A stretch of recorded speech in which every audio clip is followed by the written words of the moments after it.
Hello दोस्तों, स्वागत है आप सभी का हमारे YouTube channel bless of knowledge पर। तो आज हम बात करने वाले हैं डायरेक्ट और इनडायरेक्ट के इम्परेटिव सेंटेंसेस के बारे में कि अगर डायरेक्ट स्पीच के रिपोर्टेड स्पीच में अगर इम्परेटिव सेंटेंस दिया हो तो हम उसे कैसे इनडायरेक्ट में चेंज करेंगे। तो पहले हम जान लेते हैं कि इम्परेटिव सेंटेंस क्या होता है। बच्चों को ज़्यादातर इसी में परेशानी होती है, इसलिए इसमें बहुत ही ध्यान की ज़रूरत है। आप बहुत ही ध्यान से इस वीडियो को देखें और हम शुरू करते हैं। हम बात करते हैं कि इम्परेटिव सेंटेंसेस क्या होते हैं। इम्परेटिव सेंटेंसेस क्या होते हैं? वैसे इसकी हिंदी होती है आज्ञा सूचक वाक्य, हम इनसे आज्ञा सूचक वाक्य कहते हैं। पर इम्परेटिव सेंटेंसेस का मतलब केवल आज्ञा से नहीं होता। इम्परेटिव सेंटेंसेस का मतलब कि अगर किसी वाक्य में आज्ञा, प्रार्थना, सलाह और मना करना, ये सब भाव अगर उस वाक्य में आते हैं तो उसका मतलब होता है आज्ञा सूचक वाक्य यानी इम्परेटिव सेंटेंस। ठीक है, तो इम्परेटिव सेंटेंसेस के बारे में आप जान गए हैं। तो आइए हम शुरू करते हैं कि इन वाक्यों को इनडायरेक्ट में चेंज करते समय यानी डायरेक्ट से इनडायरेक्ट में बदलते समय कुछ परिवर्तन होते हैं, वो हम जानते हैं। पहला परिवर्तन होता है सैड में या सैड टू में परिवर्तन। पहला क्या होता है? सैड या सैड टू में परिवर्तन। तो सैड या सैड टू के स्थान पर भाव के अनुसार, मतलब कि जहाँ जिस वाक्य में जैसा भाव प्रकट हो रहा हो, सैड या सैड टू के स्थान पर भाव के अनुसार ऑर्डर्ड यानी आज्ञा, जहाँ पर आज्ञा का भाव हो वहाँ पर हम सैड या सैड टू के स्थान पर ऑर्डर्ड का प्रयोग करेंगे। कमांडेड मतलब निर्देश, जहाँ पर निर्देश देने का भाव हो वहाँ पर हम कमांडेड का यूज़ करेंगे। प्रार्थना, जहाँ पर हमें प्रार्थना का भाव हो कि कोई प्रार्थना कर रहा है तो वहाँ पर हम रिक्वेस्टेड का यूज़ करेंगे। और जहाँ पर सलाह देने का, कि सलाह दिया जा रहा है यहाँ पर, तो वहाँ पर हम एडवाइज्ड का यूज़ करेंगे। और जहाँ पर मना करने का भाव आ रहा हो वहाँ पर हम फॉरबेड का यूज़ करेंगे। ठीक है, तो सैड या सैड टू, चाहे सैड हो चाहे सैड टू हो, तो हम दोनों को चेंज करेंगे भाव के अनुसार इन शब्दों में। ये था हमारा पहला परिवर्तन। दूसरा परिवर्तन है इन्वर्टेड कॉमास के स्थान पर टू का प्रयोग करते हैं। जो इन्वर्टेड कॉमास होते हैं उनके स्थान पर हम किसका प्रयोग करते हैं? टू का। हम असर्टिव सेंटेंसेस में दैट का प्रयोग यूज़ करते थे। इंट्रोगेटिव में अगर वो WH टाइप है तो वही WH टाइप कंजक्शन के रूप में यूज़ होता था, और अगर वो यस और नो टाइप है तो उसमें इफ़ या वेदर का यूज़ होता था। लेकिन यहाँ पर हम इन्वर्टेड कॉमास के स्थान पर टू का यूज़ करेंगे। और जो शेष परिवर्तन यानी बाकी के परिवर्तन, दो परिवर्तन यहाँ पर हमने देखे, बाकी के तीन परिवर्तन जैसे पर्सनल प्रोनाउंस में परिवर्तन और उसके अलावा टेंस में परिवर्तन और समीपता सूचक शब्दों में परिवर्तन, ये पहले के जैसे होते हैं। अगर आपने हमारा पहला वीडियो नहीं देखा है तो हमारे चैनल पर जाकर देख सकते हैं। तो इसमें कुछ और इम्पोर्टेंट है कि जैसे डू नॉट दिए रहने पर, वाक्य में अगर कहीं डू नॉट हमें दिखता है तो डू नॉट के दिए रहने पर सैड टू के स्थान पर अगर हमें एडवाइज्ड या रिक्वेस्टेड लिखना है, एडवाइज्ड या रिक्वेस्टेड लिखना है, तो हम डू को तो हटा देंगे। डू को क्या करेंगे? हटा देंगे। और उसके बाद हम लिखेंगे, डू को हटाने के बाद लिखेंगे एडवाइज्ड नॉट टू। डू को हटा के नॉट टू लिख देंगे। हम क्या लिख देंगे? नॉट टू प्लस वर्ब की फर्स्ट फॉर्म का प्रयोग करेंगे। अगर कहीं वाक्य में हमें डू नॉट दिया है तो हम, और हमें उसके स्थान पर एडवाइज्ड या फिर रिक्वेस्टेड लिखना है, तो हम डू को हटा देंगे और नॉट टू का यूज़ करेंगे प्लस वर्ब की फर्स्ट फॉर्म। इसी एग्जाम्पल से आप और अच्छे तरीके से समझेंगे। इसी तरह डू नॉट अगर दिया है वाक्य में और सैड या सैड टू के स्थान पर हमें फॉरबेड लाना है, फॉरबेड, तो फॉरबेड में फॉरबेड अगर लाना है तो हम क्या करेंगे? उसमें डू नॉट हटा देंगे तथा टू प्लस वर्ब की फर्स्ट फॉर्म का यूज़ करेंगे। टू प्लस वर्ब की फर्स्ट फॉर्म का यूज़ करेंगे वहाँ पर हम। क्योंकि फॉरबिड में जो है वो फॉरबिड माने मना करना, उसमें निगेटिव का सेंस पहले ही आ जाता है, तो उसमें हम नॉट का भी यूज़ नहीं करेंगे, डू नॉट पूरा हटा देंगे और उसके स्थान पर टू प्लस वर्ब की फर्स्ट फॉर्म का यूज़ करेंगे। तो हमें लगता है आपको ये समझ में आ गया होगा। इसके बाद हम कुछ इसके एग्जाम्पल्स करेंगे। The teacher said to me, comma inverted comma, go out of the room at once. Go out of the room at once, तो इसको हम इनडायरेक्ट में चेंज करते हैं। द टीचर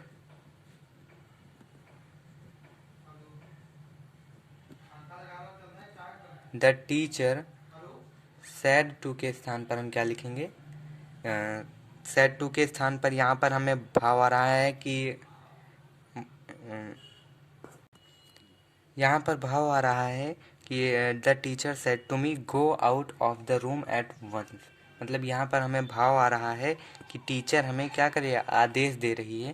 तो the teacher ordered me, the teacher ordered मी। अब हम comma inverted commas के स्थान पर क्या लगाएंगे? टू लगाएंगे। The teacher ordered me to, उसके बाद गो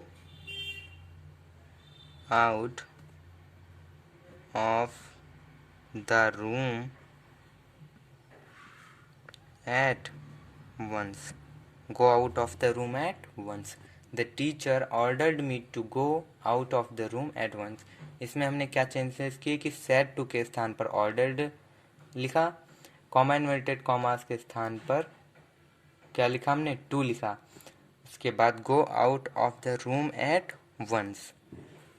हमें लगता है आपको ये समझ में आ गया होगा। इसके बाद है अगला next example, the coolie said, comma inverted comma, please do not keep me waiting so long. तो इसको हम कैसे चेंज करेंगे? इनडायरेक्ट में ऐसे चेंज करेंगे कि द कुली सैड, चाहे सैड हो चाहे सैड टू हो, हम उसको भाव के अनुसार चेंज कर देंगे। प्लीज़, प्लीज़ यहाँ पर रिक्वेस्ट करने का भाव रहा है। जहाँ पर आपको प्लीज़ दिख जाए समझ जाइए वहाँ पर रिक्वेस्ट किया जा रहा है। तो यहाँ पर प्लीज़ है यानी यहाँ रिक्वेस्ट करने का भाव है, तो हम यहाँ लिखेंगे the coolie requested, comma inverted commas के स्थान पर टू। अब अगर हमने रिक्वेस्टेड लिख दिया है तो यानी प्लीज़ जो वो कह रहा था वो हमें अब दोबारा नहीं लिखना है, क्योंकि प्लीज़ का भाव रिक्वेस्टेड में ही आ जाता है। उसके बाद हमें लिख रहा है डू नॉट। डू नॉट, तो हमने क्या किया है? द कुली रिक्वेस्टेड, अब हम कॉमा इन्वर्टेड कॉमास के स्थान पर टू तो लिखते, पर यहाँ पर हमें डू नॉट दिख रहा है और हमने अभी एक रूल पढ़ा है कि डू नॉट के दिए होने पर सैड टू के स्थान पर एडवाइज्ड या रिक्वेस्टेड लाना हो। यहाँ पर रिक्वेस्टेड भी, एडवाइज्ड या रिक्वेस्टेड लिखना हो तो डू को हटा देते हैं और नॉट टू प्लस वर्ब की फर्स्ट फॉर्म का यूज़ करते हैं। तो हम यहाँ पर भी वही चीज़ करेंगे। यहाँ हमें डू नॉट दिख रहा है तो, और हमें रिक्वेस्टेड लाना है तो हम डू को हटा देंगे और नॉट टू का यूज़ करेंगे।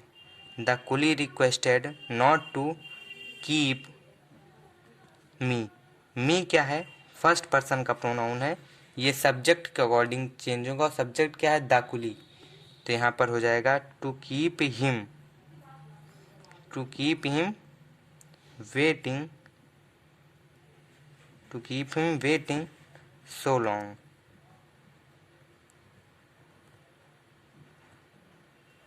The coolie said, "Please do not keep me waiting so long." The coolie requested, यहाँ पर हम do को हटा देंगे और not to का यूज़ करेंगे, keep him waiting so long। तो हमें लगता है आपको ये भी समझ में आ गया होगा। इसका अगला एग्जाम्पल है, The teacher said to me, "Be regular and learn your lesson daily." तो इसको हम कैसे इनडायरेक्ट में चेंज करेंगे आइए देखते हैं। द टीचर, तो ये हम ऐसे ही लिखेंगे क्योंकि फर्स्ट जो चेंज होता है वो हमारा होता है सेड टू में। तो अब सेड टू के स्थान पर हम यहाँ पर देखते हैं कौन सा भाव आ रहा है। तो the teacher said to me be regular, यानी रेगुलर रहो और अपने पाठ नियमित रूप से याद करो। इसका मतलब वो एडवाइस दे रही है बच्चों को, टीचर एडवाइस दे रहा है बच्चों को, तो हम यहाँ लिखेंगे the teacher advised me, the teacher advised me, comma inverted commas के स्थान पर टू। अब क्या लिखा है, B regular and learn your. अब जो योर है वो सेकंड पर्सन का प्रोनाउन है और ये ऑब्जेक्ट के अकॉर्डिंग चेंज होगा। ऑब्जेक्ट हमारा यहाँ है मी, तो अगर ये मी के अकॉर्डिंग चेंज होगा तो ये क्या हो जाएगा, लर्न माई लेसन डेली। ये कैसे हुआ, द टीचर सेड टू के स्थान पर यहाँ हमें एडवाइज्ड का भाव आ रहा था तो हमने एडवाइज्ड लिखा, उसके बाद मी, फिर कॉमा इन्वर्टेड कॉमास के स्थान पर to, be regular and learn your के स्थान पर हम क्या लिखेंगे यहाँ पर माई, क्योंकि योर चेंज होगा मी के according, me lesson daily. The teacher advised me to be regular and learn my lesson daily. अगला example, the father said to his son do not go out in the sun. तो यहाँ पर हमें दो भाव देखने को मिल रहे हैं, the father said to his son comma inverted comma do not go out in the sun. एक तो हमें यहाँ पर मना करने का भाव दिख रहा है कि पिता अपने बच्चे को क्या कर रहा है, मना कर रहा है धूप में जाने से, तो फॉरबिड का यूज़ भी कर सकते हैं हम। और उसके अलावा एडवाइस भी दे रहा है कि आप धूप में मत जाओ, अपने बच्चे को क्या कर रहा है, एडवाइस भी दे रहा है कि धूप में मत जाओ। तो हम चाहे फॉरबिड का यूज़ करें चाहे किसका यूज़ करें, एडवाइज्ड का। तो हम यहाँ पर फॉरबिड का यूज़ कर रहे हैं, द फादर सैड टू के स्थान पर हम क्या लगाएंगे, forbid his son, comma inverted comma अगर हम हटाएंगे तो हम टू कंजक्शन लिखते, पर हम यहाँ नहीं लिखेंगे क्योंकि यहाँ पर क्या है, डू नॉट, और डू नॉट के स्थान पर जब हम फॉरबिड लिखते हैं, डू नॉट के स्थान पर फॉरबिड, तो हम डू नॉट दोनों को हटा देते हैं और केवल क्या लिखते हैं, to. Forbid his son to go out in the sun. ये हो गया, the father forbid his son to go out in the sun. ये सन सूरज वाला है, ये सन पुत्र वाला। ये आप देख सकते हैं इस रूल से कि अगर डू नॉट के दिए होने पर सैड टू के स्थान पर हमें फॉरबिड लिखना हो तो डू नॉट दोनों को हटा देते हैं तथा टू प्लस वर्ब की फर्स्ट फॉर्म का प्रयोग करते हैं। ठीक है, इसके बाद एक और नोट है, कुछ इम्पोर्टेंट पॉइंट, कि कुछ क्रियाओं के बाद ऑब्जेक्ट अवश्य आता है। कुछ क्रियाओं के बाद ऑब्जेक्ट अवश्य आता है, जैसे कहीं कहीं पर हमें ऑब्जेक्ट नहीं दिया रहता है, ही सैड, अब यहाँ पर हमें ऑब्जेक्ट नहीं दिया है, ही सैड गेट आउट, उसने कहा जाओ यहाँ से। तो इसे हम कैसे इनडायरेक्ट में चेंज करेंगे, तो अगर हम बिना ऑब्जेक्ट के चेंज कर देंगे तो वो गलत हो जाएगा, क्योंकि कुछ क्रियाएं ऐसी हैं उनके बाद ऑब्जेक्ट अवश्य आता है, वरना वाक्य क्या होगा, अशुद्ध होगा। हम अगर उसे वैसे ही इनडायरेक्ट में चेंज कर देंगे तो क्या होगा, हमारा बिल्कुल ही गलत होगा। तो ये इतनी वर्ब्स हैं, advised, ordered, commanded, begged, forbade, invited, requested, reminded, warned, इतने क्या है वर्ब्स हैं जिनके बाद ऑब्जेक्ट अवश्य आता है। तो ही सेड गेट आउट, यहाँ पर हमें ऑर्डर्ड का भाव आ रहा है, इसका ऑर्डर्ड का कि आदेश दिया जा रहा है, तो हम इसे कैसे चेंज करेंगे, ही सेड को हम करेंगे ऑर्डर्ड। अब हमने आपको बताया था एक रूल कि अगर हमें यहाँ पर थर्ड पर्सन प्रोनाउन दिख रहा है सब्जेक्ट के रूप में, तो हम ऑब्जेक्ट कौन सा पर्सन का मानेंगे, फर्स्ट पर्सन का। तो फर्स्ट पर्सन के अकॉर्डिंग ऑब्जेक्ट हो जाएगा me, he ordered me, comma inverted comma हटाएंगे, to get out, he ordered me to get out.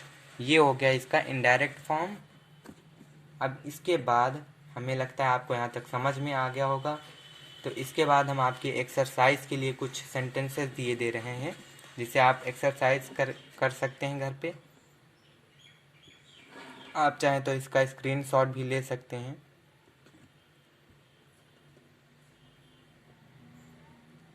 तो ठीक है दोस्तों, मिलते हैं नेक्स्ट वीडियो में। तब तक के लिए धन्यवाद। अगर आपको वीडियो पसंद आई हो तो वीडियो को लाइक करें, हमारे चैनल को सब्सक्राइब करें और ज़्यादा से ज़्यादा अपने दोस्तों के पास शेयर करें। Thank you.